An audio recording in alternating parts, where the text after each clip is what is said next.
사람은 누구나 죽음을 맞이합니다. 아무리 멀리 밀어내도, 아무리 애써 외면해도 그 순간은 반드시 찾아옵니다. 하지만 대부분의 사람들은 죽음을 두려움으로만 받아들입니다.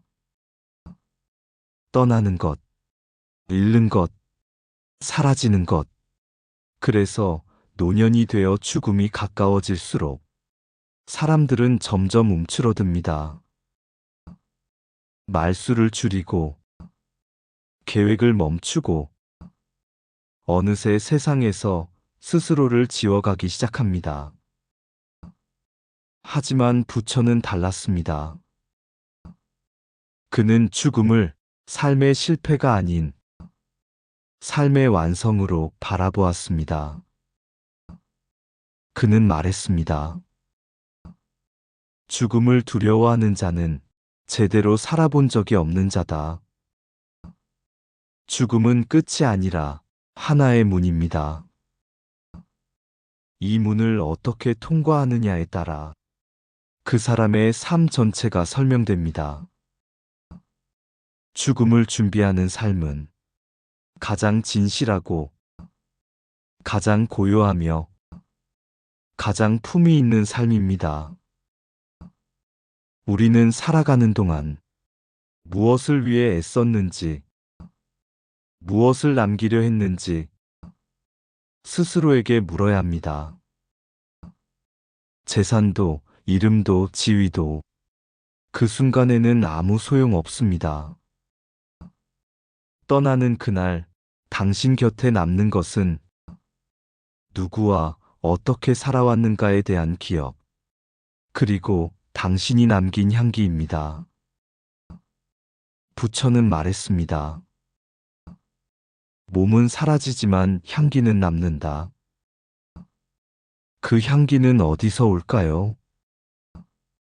바로 당신의 선택에서, 당신의 말과 행동에서, 그리고 당신의 마음 씀씀이에서 피어납니다. 한 사람의 죽음 앞에서 사람들은 그 사람의 생을 다시 생각하게 됩니다. 그는 어떤 사람이었는가? 그는 어떤 흔적을 남겼는가? 그는 어떤 마음으로 떠났는가? 그러므로 지금 우리가 해야 할 일은 단 하나입니다. 오늘을 더 깊고 따뜻하게 살아내는 것. 죽음을 생각할수록 삶은 더 단순해지고 더 선명해지며 더 충실해집니다.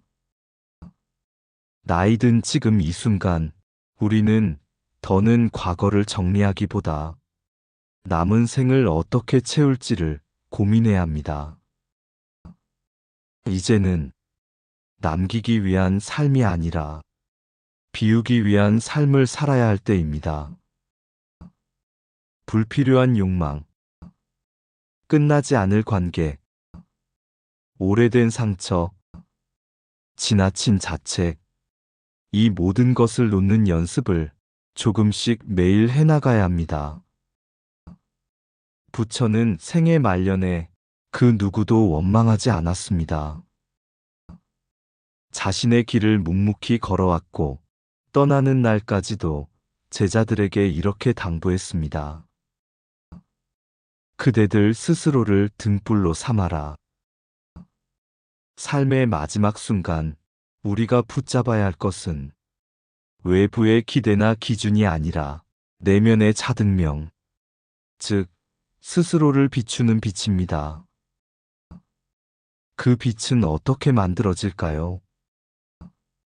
작은 배려 하나에서, 말 한마디에서, 남을 먼저 이해하려는 노력에서 천천히 은은하게 생겨납니다. 그 빛을 품은 사람은 죽음 앞에서도 당당합니다. 두렵지 않습니다. 비로소 준비된 자만이 그 길을 품위 있게 걸어갑니다. 또 하나, 죽음을 생각할수록 용서가 필요해집니다. 용서는 다른 이를 위한 것이 아닙니다. 나 자신을 풀어주는 일입니다. 나이가 들수록 사람들은 수많은 감정과 기억을 품고 살아갑니다. 억울함, 후회, 미움, 그 감정들이 마음속에서 하나의 무게로 남아 삶을 무겁게 만듭니다. 그러나 용서하고 나면 그 무게가 사라집니다. 그제서야 우리는 고요한 마음으로 떠날 준비를 할 수 있게 됩니다.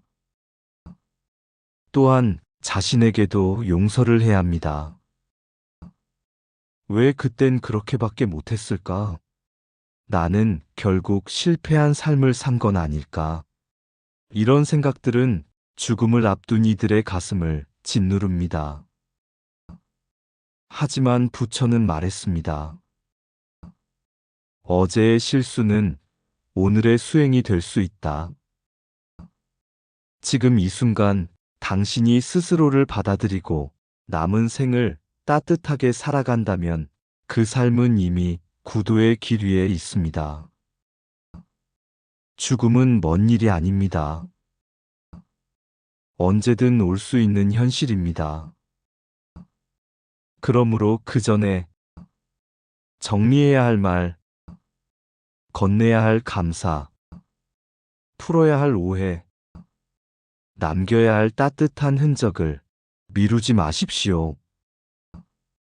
나이 들어 삶이 조용해질수록 그 한마디, 그 작은 손짓, 그 짧은 눈빛 하나가 사람의 인생을 결정짓습니다.